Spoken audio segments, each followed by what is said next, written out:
الحمد لله رب العالمين، والصلاة والسلام على سيد الأنبياء والمرسلين وعلى آله وأصحابه أجمعين، أما بعد.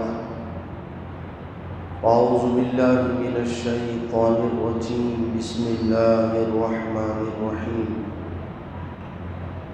هو الذي أرسل رسوله بالهدى ودين الحق ليظهره على الدين كله. صدق الله العظيم وبلغنا رسوله النبي الكريم، ونحن على ذلك لمن الشاهدين والشاكرين، والحمد لله رب العالمين. آئیے سب سے پہلے ہم اور آپ مل کر انتہائی عقیدت و محبت کے ساتھ گنبد خضرا میں آرام فرمانے والے آقا حضور رحمت عالم نور مجسم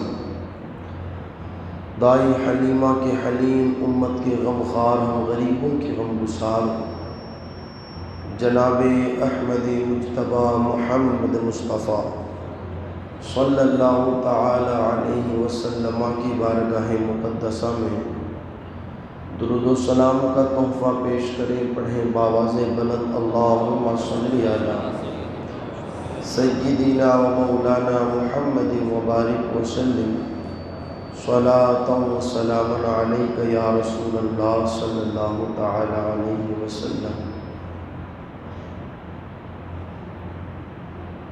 اللہ تعالیٰ قرآن مقدسہ میں ارشاد فرماتا ہے،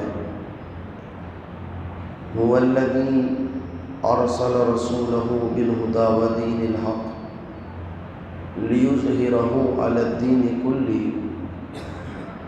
وہی رب ہے جس نے اپنے رسول کو بھیجا ہدایت اور دین حق کے ساتھ، لیظہرہ علی الدین کلہ، تاکہ یہ دین تمام دینوں پر غالب آ جائے. حضور صلی اللہ تعالی علیہ وسلم کو اللہ تبارک و تعالی نے جن مقاصد کے تحت اس دنیائے فانی میں مبعوث فرمایا، ان مقاصد میں ایک سب سے بڑا بنیادی مقصد یہ بھی ہے کہ جو دین مصطفیٰ جان رحمت صلی اللہ تعالی علیہ وسلم کو عطا کیا گیا، وہ دین تمام دینوں پر غالب آ جائے، وہ مذہب تمام مذاہب پر غالب آ جائے. اور یہی وجہ ہے کہ مصطفیٰ جان رحمت صلی اللہ تعالی علیہ وسلم نے اس دین سے بڑی محبت فرمائی، اور اس دین کی خاطر ہر طرح کی تکلیفیں حضور صلی اللہ تعالی علیہ وسلم نے برداشت کی، حتیٰ کہ اپنی اولاد سے زیادہ محبت حضور نے دین سے کی، اپنی ازواج سے زیادہ محبت حضور صلی اللہ تعالی علیہ وسلم نے دین سے کی، اپنی جان سے زیادہ محبت حضور صلی اللہ تعالی علیہ وسلم نے دین سے کی. بڑی محبتیں حضور صلی اللہ تعالی علیہ وسلم اس دین سے فرماتے، اور بڑی قربانیاں حضور صلی اللہ تعالی علیہ وسلم نے اس دین کے لیے دی. یہ نمازوں کی بہاریں، یہ قرآن کی تلاوت کا عظیم تحفہ، یہ اذانوں کی آوازیں، یہ مسجدوں کے مینار، یہ مدرسے، یہ خانقاہیں، یہ ایسے ہی نہیں ہمارے ہاتھوں میں آ گئی، بلکہ ان کے پیچھے حضور صلی اللہ تعالی علیہ وسلم اور آپ کے صحابہ اور آپ کے اہل بیت کی بڑی قربانیاں رہی ہیں.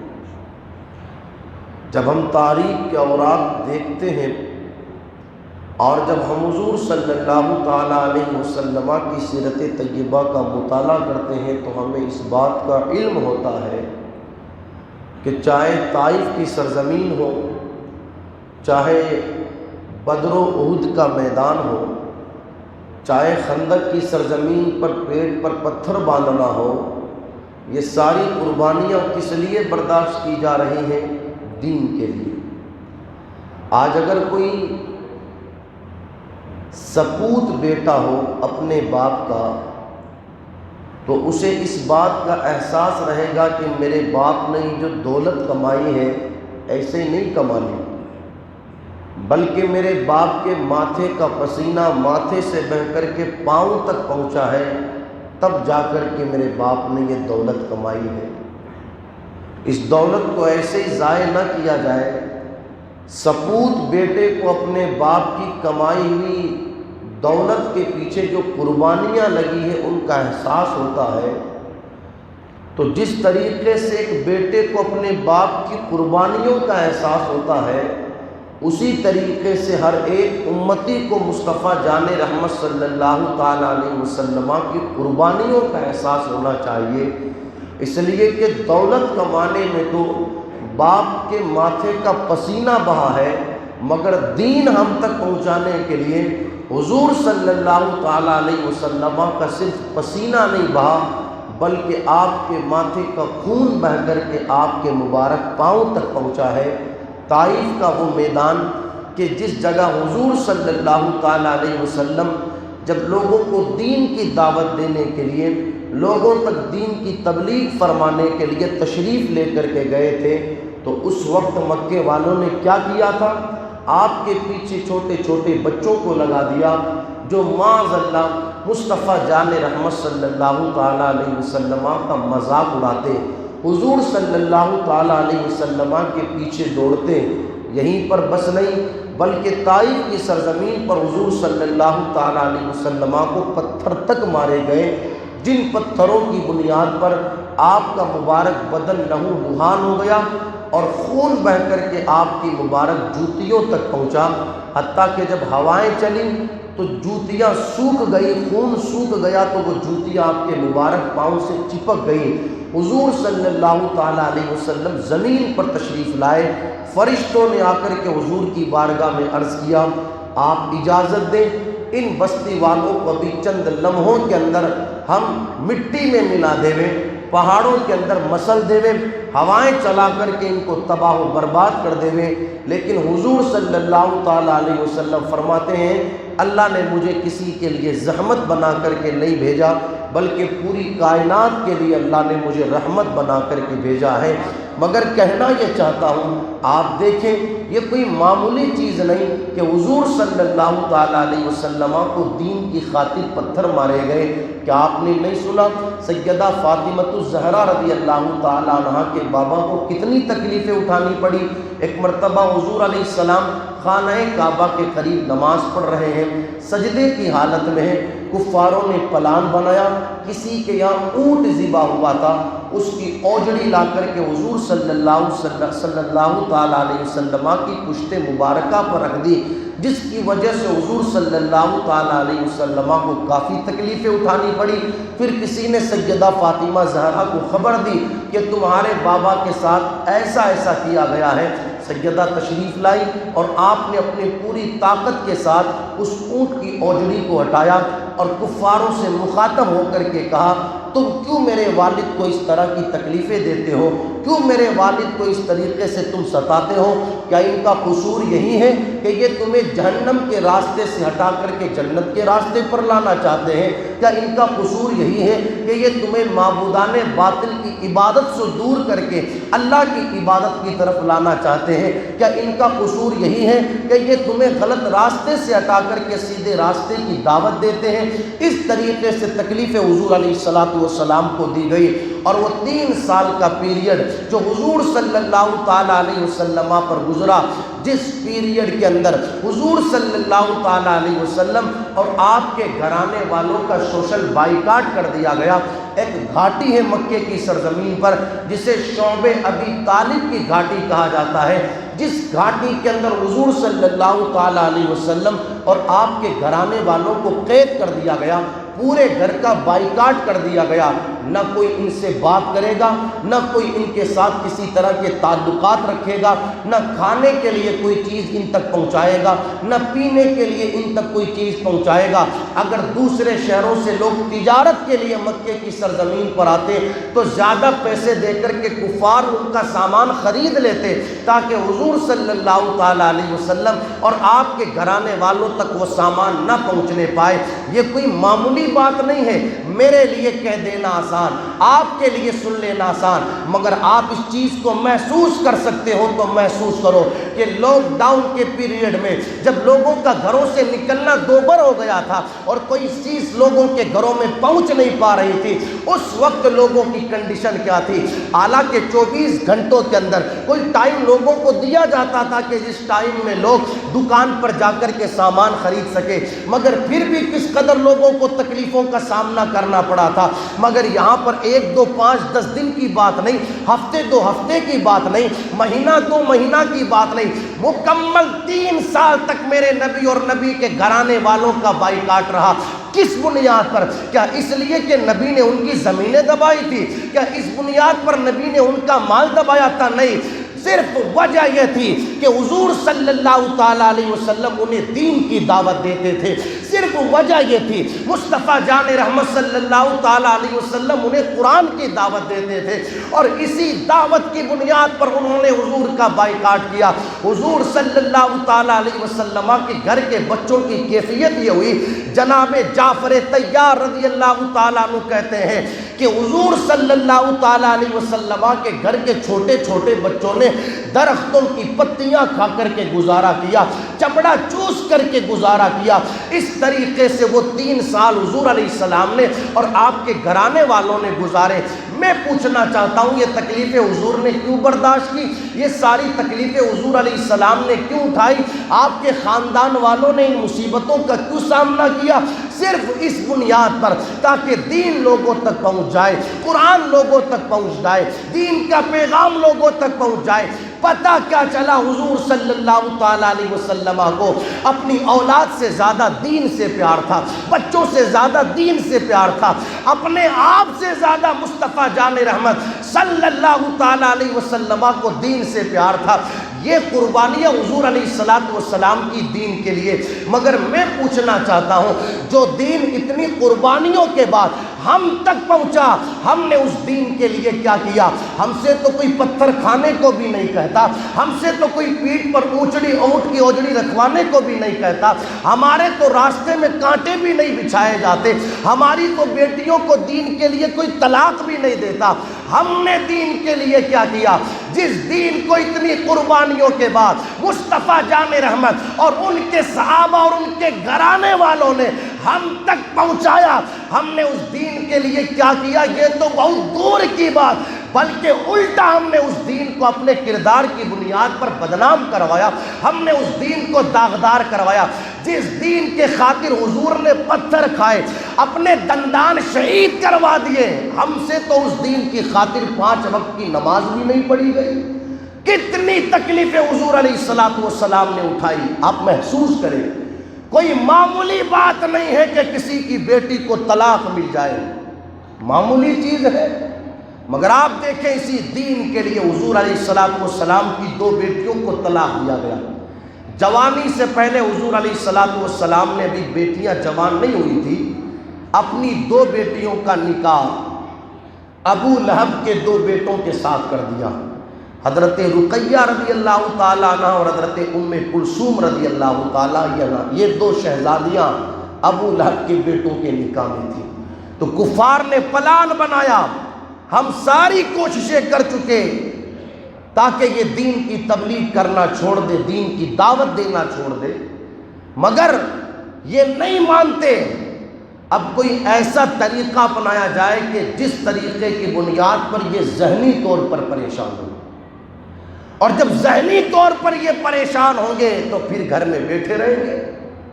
مشورہ یہ طے پایا کہ ان کی 2 شہزادیاں ابو لہب کے 2 بیٹوں کے نکاح میں ہیں، اور ان بیٹیوں کو طلاق دلوا دیا جائے۔ طلاق دلوا دیا گیا، دونوں شہزادیاں طلاق مل جانے کے بعد جب اپنے بابا کے گھر کی طرف روانہ ہوئی تو ادھر بیٹیاں گھر کی طرف آ رہی تھی اپنے بابا کے گھر کی طرف، اور ادھر حضور صلی اللہ تعالیٰ علیہ وسلم دین کی تبلیغ کی خاطر اپنے گھر سے باہر تشریف لے جا رہے تھے۔ یہ کوئی معمولی بات نہیں، اللہ کسی دشمن کو بھی یہ دن نہ دکھائے کہ اس کی بیٹی کو طلاق ملے۔ غلطی بیٹی کی رہے پھر طلاق ملے، پھر بھی آپ اس باپ سے جا کر کے پوچھیں، راتوں کی نیندیں اڑ جاتی ہیں، پھر تو اس کے لیے گلستہ بھی اجڑا اجڑا معلوم ہوتا ہے، پھر تو اسے نرم و نازک بستر کے اوپر بھی کانٹے چبھا کرتے ہیں جس کی بیٹی کو طلاق مل جاتا ہے غلطی کی بنیاد پر۔ مگر یہاں بغیر قصور ایک نہیں دو بیٹیوں کو طلاق دیا گیا، دونوں شہزادیاں گھر آئی، آنکھوں میں آنسو ہے۔ حضور علیہ السلام سے ملاقات ہوئی، ارشاد فرمایا بیٹیوں کیا ہوا، تمہاری آنکھوں میں آنسو کیسے؟ تو عرض کرنے لگی بابا اس طرح کی بات ہے، آپ دین کی دعوت دیتے ہیں لوگوں کو، تو ان کا یہ پلان تھا کہ بیٹیوں کو طلاق دے دی جائے تاکہ آپ ذہنی طور پر پریشان رہیں اور گھر ہی میں رہے، پھر بیٹیوں کو طلاق مل جانے کے بعد آپ اپنے گھر سے نہ نکلے۔ مصطفیٰ جان رحمت صلی اللہ تعالیٰ علیہ وسلم دین کی خاطر نکلنے والے جس قدم کو طائف کے پتھر نہ روک سکے، راستے کے کانٹے نہ روک سکے، پیٹھ پر اونٹ کی اوجڑی ڈالنا نہ روک سکی، شعب ابی طالب کی گھاٹی میں قید کرنا نہ روک سکا، حضور صلی اللہ تعالیٰ علیہ وسلم بیٹیوں سے ارشاد فرماتے میری شہزادیوں تم گھر میں چلو، میں ابھی لوگوں کو دین کی دعوت دے کر کے آتا ہوں، لوگوں تک دین کا پیغام پہنچا کر کے آتا ہوں، لوگوں کو ایک اللہ کی طرف بلانے کی دعوت دے کر کے آتا ہوں۔ آپ دیکھیں اتنی قربانیاں حضور صلی اللہ تعالیٰ علیہ وسلم نے دین کی خاطر برداشت کی، اور آپ صحابہ کی زندگی پڑھیں، کلیجہ منہ کو آتا ہے۔ اللہ اکبر، وہ صحابہ ہی کا حوصلہ تھا، وہ صحابہ ہی کا جگر تھا کہ جنہوں نے اس طریقے سے دین کی خاطر اپنی جانوں کا نذرانہ پیش کر دیا، چاہے حضرت بلال کی ذات مقدسہ ہو، چاہے حضرت عمار بن یاسر کی ذات مقدسہ ہو، چاہے سلمان فارسی ہو، چاہے حضرت خبیب ہو، چاہے حضرت خباب ہو۔ اللہ اکبر، یہ صحابہ کرام رضوان اللہ تعالی علیہ مجمعین ہر تکلیف انہوں نے برداشت کی دین کی خاطر، اور یہ نہیں کہ یہ کہا ہو انہوں نے کہ یا رسول اللہ ہم نے آپ پر ایمان لایا، ہم نے آپ کی دعوت کو قبول کر لیا، اب تو دعوت قبول کرنے کے بعد، ایمان لانے کے بعد اسلام پر چلنا اور دین پر چلنا ہمارے لیے مشکل ہو رہا ہے، ہم آپ کے کلمے کو چھوڑتے ہیں، ہم آپ کے مذہب کو چھوڑتے ہیں، ہم آپ کے دامن کو چھوڑتے نہیں، بلکہ ہنستے ہنستے انہوں نے اپنی ساری تکلیفیں برداشت کر لی، اور یہ کہا یہ تو ایک جان ہے، اگر مصطفیٰ جان رحمت کے دین کی خاطر ہمارے پاس ہزاروں بھی جانیں ہو تو ہم ہزاروں جانوں کو قربان کرنے کے لیے تیار ہیں۔ اس طریقے سے انہوں نے دین کی خاطر اپنی جانوں کا، اپنے مالوں کا، اپنے بچوں کا، اپنے گھر بار کا نذرانہ پیش کیا۔ میں پوچھنا چاہتا ہوں دوستو، ہم نے دین کے لیے کیا کیا؟ اتنی آسانی کے ساتھ ہم تک یہ ساری چیزیں پہنچ گئی، ٹائم پر اذانیں لگ رہی ہے، ٹائم پر نمازیں ہو رہی ہیں، یہ قرآن مقدسہ جیسی عظیم نعمت کا اتنی آسانی سے ہم تک پہنچ گئی نہیں، بڑی قربانیاں دی ہیں، اور ان قربانیوں کا ہمیں احساس کرنا ہوگا، ان قربانیوں کا ہمیں احساس کرنا ہوگا۔ یار ہم کوئی قربانی دین کے لیے نہیں پیش کر سکتے تو کم سے کم دین پر عمل تو کر لیں۔ اتنی تکلیفیں جنہوں نے دین کے لیے اٹھائی، ہم تکلیفیں نہیں اٹھا سکتے تو کم سے کم 5 وقت کی نماز تو پڑھ لیں، اپنی زندگی اس دین کے مطابق گزار تو لے، ورنہ یاد رکھیں قیامت کے دن جب حضور علیہ السلام کی بارگاہ میں بندہ پیش ہوگا، اور قیامت سے پہلے جب قبر میں بندہ پہنچے گا اور حضور تشریف لائیں گے، اس وقت میرے آقا علیہ السلام نے کہہ دیا تو غلام ہونے کا دعویٰ تو کرتا تھا، مگر بتا جس دین کی خاطر مجھے پتھر مارے گئے تو نے اس دین کے ساتھ کیا سلوک کیا؟ آج ہمیں دین پیارا نہیں، آج ہمیں اولاد پیاری ہے، آج ہمیں دین پیارا نہیں، آج ہمیں گھر بار پیارا ہے، آج ہمیں دین پیارا نہیں، آج ہمیں دوست و احباب پیارے ہیں۔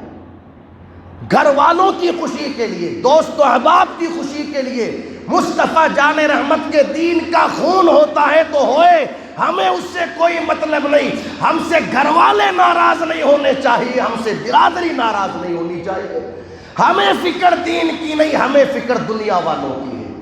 مگر صحابہ نے کسی کی فکر نہیں کی، فکر کی تو مصطفیٰ کے دین کی فکر کی ہے.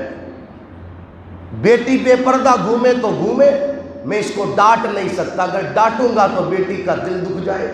تجھے بیٹی کے دل کے دکھ جانے کی تو پرواہ ہے، مصطفیٰ جان رحمت کی شریعت کی پرواہ نہیں، حضور کے دین کی پرواہ نہیں کہ تیری بیٹی کے سر سے روپٹے کو اتر جانے کی بنیاد پر نبی کے دل کو کتنی تکلیف پہنچے گی. اس چیز کی ہمیں پرواہ نہیں، ہمیں سب کی پرواہ ہے مگر مصطفیٰ جان رحمت کی پرواہ نہیں ہے. 50 بہانے لوگوں کے پاس آ جاتے ہیں جب دین پر عمل کرنا ہوتا ہے. سمجھ رہے ہیں آپ میری بات؟ 50 بہانے. لیکن جو واقعی میں حضور علیہ الصلوۃ والسلام کے سچے غلام ہوتے ہیں، سبحان اللہ، تاریخ میں ایک نام ملتا ہے حضرت سمیہ رضی اللہ تعالیٰ عنہ. سب سے پہلے اگر دین کے لیے کسی نے خون پیش کیا تو اس ذات کو حضرت سمیہ رضی اللہ تعالیٰ عنہ کہتے ہیں. بوڑھی خاتون تھی اور حضرت عمار بن یاسر، حضرت یاسر رضی اللہ تعالیٰ عنہ کے یہ نکاح میں تھی. ان کے بیٹے کا نام حضرت عمار رضی اللہ تعالیٰ عنہ ہے. پڑھے کبھی سیرت کی کتابیں تو چلے گا کہ ان گھرانے والوں نے کتنی قربانیاں پیش کی ہیں. ایک بار حضرت سمیہ رضی اللہ تعالیٰ عنہ کو تکلیفیں دی جا رہی تھی. دوپہر کی چلچلاتی دھوپ میں چٹیل میدان میں ادھر سے میرے نبی کا گزر ہوا تو ارشاد فرمایا، اے آل یاسر صبر کر لو، اس صبر کے بدلے اللہ تمہیں جنت عطا فرمائے گا. تو حضرت سمیہ رضی اللہ تعالیٰ عنہ، ابو جہل نے بڑی تکلیفیں پہنچائی حضرت سمیہ کو.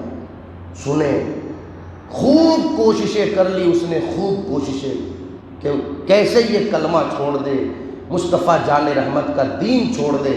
مگر حضرت سمیہ رضی اللہ تعالیٰ عنہ نے کہا، ابو جہل تو میری رگوں کا خون تو نکال سکتا ہے مگر سینے سے مصطفیٰ جان رحمت کی محبت نہیں نکال سکتا. جب اس نے یہ دیکھا نا تیور حضرت سمیہ رضی اللہ تعالیٰ عنہ کا، تو اس نے 2 اونٹ یا ہاتھی منگوائے اور منگوا کر کے حضرت سمیہ رضی اللہ تعالیٰ عنہ کے دونوں ہاتھیوں سے باندھ دیے.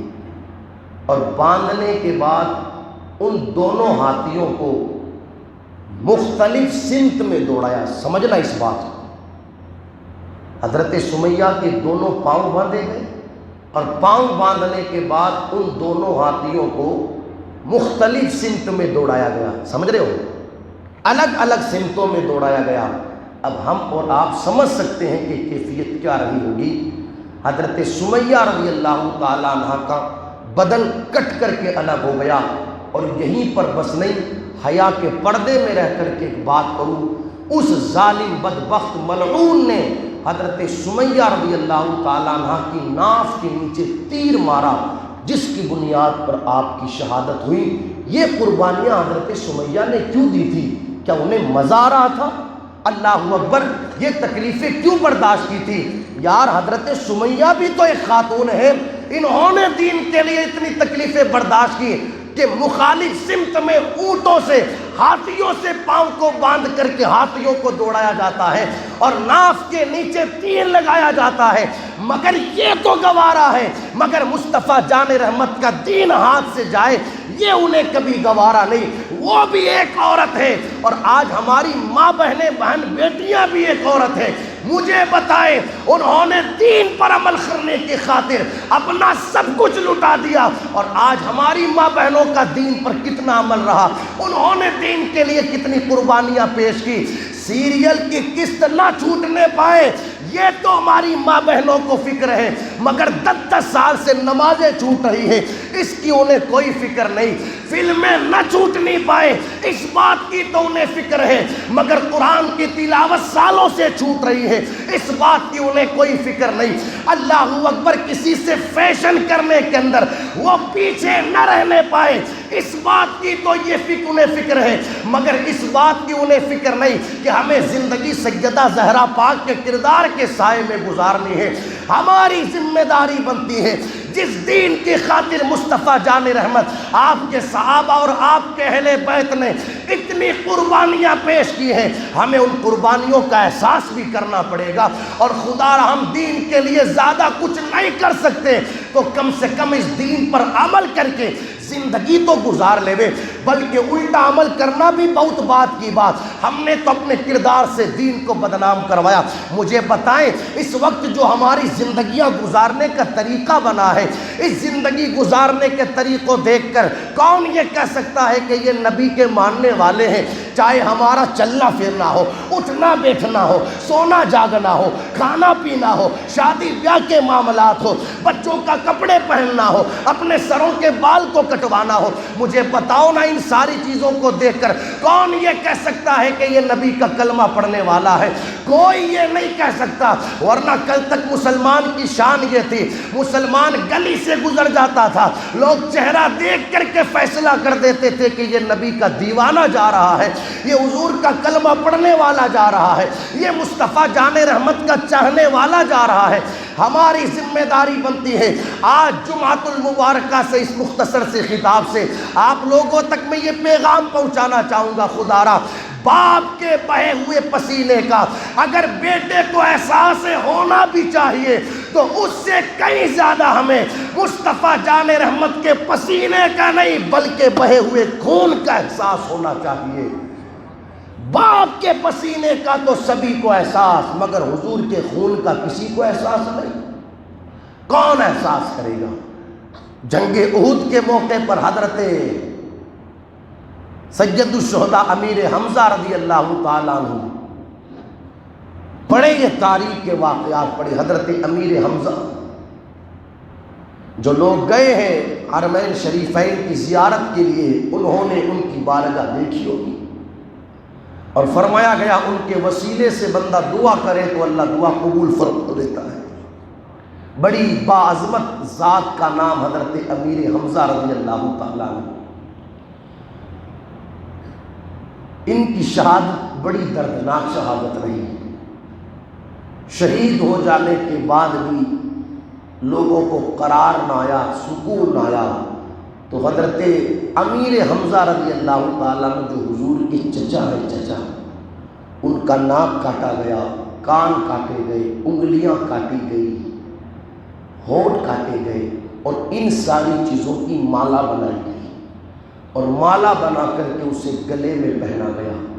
یہیں پر بس نہیں بلکہ حضرت امیر حمزہ کا سینہ چھیلا گیا اور کلیجہ نکال کر کے اسے کچا چبایا گیا۔ جب وہ نگلا نہ گیا تو اسے واپس تھوک دیا گیا۔ یہ قربانیاں حضرت امیر حمزہ رضی اللہ تعالیٰ عنہ کی، مگر تاریخ بتاتی ہے کسی بھی مجاہد نے، کسی بھی حضور کے غلام نے کبھی یہ نہیں کہا کہ حضور دین پر چلنا بڑا مشکل ہے۔ آج ہمارے لیے تو سارے آرام ہیں، ساری آسائشیں ہیں، ساری سہولیتیں ہیں، پھر بھی لوگ بڑی آسانی سے کہتے ہیں مولانا دین پر چلنا بڑا مشکل ہے۔ یہ تو مولانا لوگ ہی چل سکتے، کون دین پر چلے گا؟ مجھے بتاؤ، دین پر چلنا ہمارے لیے مشکل ہے یا حضرت بلال کے لیے مشکل تھا؟ کیا مشکل ہے بتاؤ مجھے؟ قالینیں بچھی ہوئی، مسجد عالی شان تعمیر ہے، پانی کا انتظام ہے، پنکھوں کا انتظام ہے، لائٹ کا انتظام ہے، کیا مشکل ہے مجھے بتاؤ؟ کربلا میں نماز پڑھنا امام حسین کے لیے مشکل تھا یا قادری مسجد میں نماز پڑھنا تمہارے لیے مشکل ہے؟ بولو بولو بولو بولو۔ جن کے لیے مشکل تھا انہوں نے کبھی نہیں کہا کہ مشکل ہے، اور جن کے لیے کوئی مشکل نہیں وہ کہتے ہیں کہ مولانا دین پر چلنا مشکل ہے۔ کیا مشکل ہے؟ کون ہماری گردن پر تلوار چلا رہا ہے؟ کون ہمارے بچوں کو ذبح کر رہا ہے؟ کون ہمارے گھر بار لوٹ رہا ہے؟ کچھ نہیں۔ مگر پھر بھی ہم یہ کہتے ہیں کہ دین پر چلنا مشکل ہے۔ ہماری ذمہ داری بنتی ہے، خدا را اس طرح کی باتوں سے ہم چھٹکارا نہیں پا سکتے۔ جس دین کو مصطفیٰ جان رحمت صلی اللہ تعالیٰ علیہ وسلم نے ہم تک پہنچانے کے لیے اتنی تکلیفیں، اتنی قربانیاں، اتنی مصائب برداشت کیے، ہمیں ان چیزوں کا احساس ہونا چاہیے۔ ہم سے تو یار اتنا بھی نہ ہو سکا کہ سنت رسول کے چند بال چہرے پر سجا دیں، اس میں کیا مشکل ہے بتاؤ؟ لوگوں کے لیے تو چہروں پر داڑھی سجانا بھی مشکل ہے۔ سمجھ میں آ رہی ہے میری بات؟ بھائی حضرت امیر حمزہ کے لیے دین پر چلنا مشکل تھا یا ہمارے لیے مشکل؟ آپ کو کون روکتا ہے چہرے پر سنت رسول سجانے سے؟ ہم سے تو داڑھی کے چند بال نہیں رکھے جاتے، اور انہوں نے اپنی جانیں دے دی دین کے لیے۔ زندگیوں میں تبدیلی لانی پڑے گی، احساس کرنا ہوگا ان قربانیوں کا۔ پڑھیں، تاریخ پڑھیں، حضور علیہ السلام کی سیرت پڑھیں۔ میں نے آپ کے سامنے بھی رکھی نا یہ ساری چیزیں، کوئی معمولی چیز نہیں ہے کہ حضور کی 2 بیٹیوں کو طلاق ملا، کوئی معمولی چیز نہیں ہے کہ پورا گھرانہ۔ آپ دیکھیں جب ہم کربلا سنتے ہیں کئی بار تو لوگ رونے لگ جاتے ہیں کہ 3 دن تک امام حسین رضی اللہ تعالیٰ عنہ اور آپ کے گھر والوں پر پانی بند کیا گیا۔ سنتے ہیں نا، 3 دن تک پانی بند کیا گیا امام حسین اور ان کے گھرانے والوں پر۔ یار یہاں تو 3 دن پانی بند کیا گیا، مگر حضور علیہ السلام پر اور آپ کی بیوی سیدہ خدیجہ پر اور آپ کی بیٹی سیدہ فاطمہ زہرا پر اور آپ کے گھر کے بچوں پر 3 دن نہیں، مکمل 3 سال تک ہر طرح کا معاملہ بند رہا۔ تو اس چیز کا بھی تو ہمیں احساس ہونا چاہیے۔ ہمیں احساس نہیں، ہم تو پیدا ہوئے، مسجد سے مؤذن بلایا گیا، لگا دی اس نے کان میں اذان، سوچے بس پہنچ گیا اتنی آسانی سے دین ہم تک۔ تو ہمیں اس کا احساس کرنا ہوگا، دین پر عمل کرنا ہوگا، خود بھی دیندار بنے، اپنے گھروں میں بھی اس دین کو ہم کریں۔ خدا را سب بعد میں ہے، حضور کا دین پہلے ہے، بچے بعد میں ہے، حضور کا دین پہلے ہے، بیوی بعد میں ہے، حضور کا دین پہلے ہے۔ اللہ اکبر۔ دیکھو نا یار، حضرت حنظلہ رضی اللہ تعالیٰ عنہ، سبحان اللہ، شادی کی پہلی رات تھی۔ لوگ سمجھ سکتے ہیں کہ شادی کی پہلی رات ایک دولہے کے لیے کتنی اہمیت رکھتی ہے، مگر جب آئے نا حضرت حنظلہ بیوی کے پاس، پہلی رات ہے شادی کی، کان میں آواز پڑی، چلو حضور نے بلایا ہے، میدان جہاد میں چلنا ہے۔ اسی حالت میں حضرت حنظلہ بیوی سے الگ ہو گئے اور اسلحے لیے، سامان لیا میدان جہاد کا اور روانہ ہوئے۔ تو بیوی نے قدم پکڑ لیے، میرے شوہر نامدار کدھر جاتے ہو؟ آپ کے لیے تو اپنا سب کچھ چھوڑ کر کے میں آئی، پر آپ کدھر جاتے ہو؟ حضرت حنظلہ نے بیوی سے کہا، تجھے تیرے سرتاج کی فکر ہے، مجھے میرے سر کے تاج مصطفیٰ کی فکر ہے۔ مجھے پتہ نہیں کہ حضور کی بارگاہ سے بلاوا آیا ہے، میں پوچھنا چاہتا ہوں، یہ صحابہ ہے، ہم بھی دن میں 1 بار نہیں، 2 بار نہیں، 5 بار بلاوا سنتے ہیں، سنتے ہیں یا نہیں سنتے ہیں؟ ایمانداری سے بلا بتانا، سب کے بلاووں پر دوڑ کر کے، بھاگ کر کے جانے والوں، سب کے بلاووں پر اللہ کی بارگاہ سے جو ہمارے پاس بلاوا آیا ہے، ہمیں اس بلاوے کی کوئی پرواہ نہیں۔ بھئی مسجد کا جو مؤذن پکار رہا ہے، یہ کس کی چوکھٹ کی طرف لوگوں کو بلا رہا ہے، کس کی بارگاہ کی طرف لوگوں کو بلا رہا ہے؟ حضرت حنظلہ فوراً بیوی سے الگ ہو گئے اور اسی حالت میں حضور کی بارگاہ میں پہنچ گئے۔ دوسرے دن میدان جہاد میں حضرت حنظلہ شہید ہوئے، سب کی لاشیں اکٹھی کی گئی، مگر حضرت حنظلہ کی لاش نہیں ملی صحابہ کو۔ حضور فرماتے جاؤ ذرا پھر سے دیکھ کر کے آؤ۔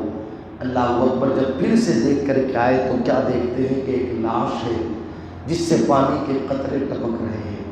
صحابہ نے عرض کی، یا رسول اللہ، یہ اور بھی آپ کے غلام ہیں، یہ بھی شہید ہوئے ہیں اور حضرت حنظلہ بھی شہید ہوئے، مگر ان کو تو ان کے بدن سے تو پانی نہیں ٹپک رہا، ان کے بدن سے پانی ٹپک رہا ہے۔ تو میرے آقا صلی اللہ تعالیٰ علیہ وسلم نے فرمایا اصل میں بات یہ ہے، جب ہماری آواز حنظلہ کے کانوں میں پہنچی تھی اس وقت یہ بیوی کے حق کو ادا کر رہے تھے، اور یہ فوراً اسی وقت جدا ہو کر کے ہماری بارگاہ کی طرف آ گئے۔ اتنی تاخیر بھی انہوں نے نہیں کی کہ کم سے کم رک کر کے غسل تو کر لیا جائے، اتنی تاخیر بھی انہوں نے گوارا نہیں کی، فوراً چلے آئے۔ رب کو ان کی یہ ادا اتنی پسند آئی کہ رب نے فرشتوں کو حکم دیا کہ حنظلہ کو آسمانوں پر لے آؤ، اور پھر وہاں لا کر کے حنظلہ کو فرشتوں تم اپنے ہاتھوں سے غسل دو، اور اس کے بعد حنظلہ کو زمین پر پہنچا دو۔ یہ دیکھو آپ، جب قربانیاں دین کے لیے دی جاتی ہے تو اس کا انعام یہ ملا کرتا ہے۔ شہید کے لیے غسل نہیں ہے، شہید اگر شہید کر دیا جائے، بندہ شہید کر دیا جائے تو اس کے لیے غسل نہیں ہے، اس کو اسی حالت میں دفنایا جاتا ہے۔ مگر حضرت حنظلہ دوسری حالت میں حضور کی بارگاہ میں پہنچے تھے، ان کو یہ انعام اور یہ اعزاز عطا کیا گیا۔ کسی کو غسل کسی نے دیا، کسی کو غسل کسی نے دیا، مگر حضرت حنظلہ کو غسل اللہ کے مقرب فرشتوں نے اپنے ہاتھوں سے دیا ہے۔ اس لیے احساس کریں ان ساری چیزوں کا احساس۔ اللہ کی بارگاہ میں دعا ہے پروردگار عالم عمل کی توفیق عطا فرمائے۔ کہنے میں کوئی غلطی ہو گئی ہو مولا اپنی رحمت کاملہ سے معاف فرمائے۔ کلمہ شریف پڑھ لے بلند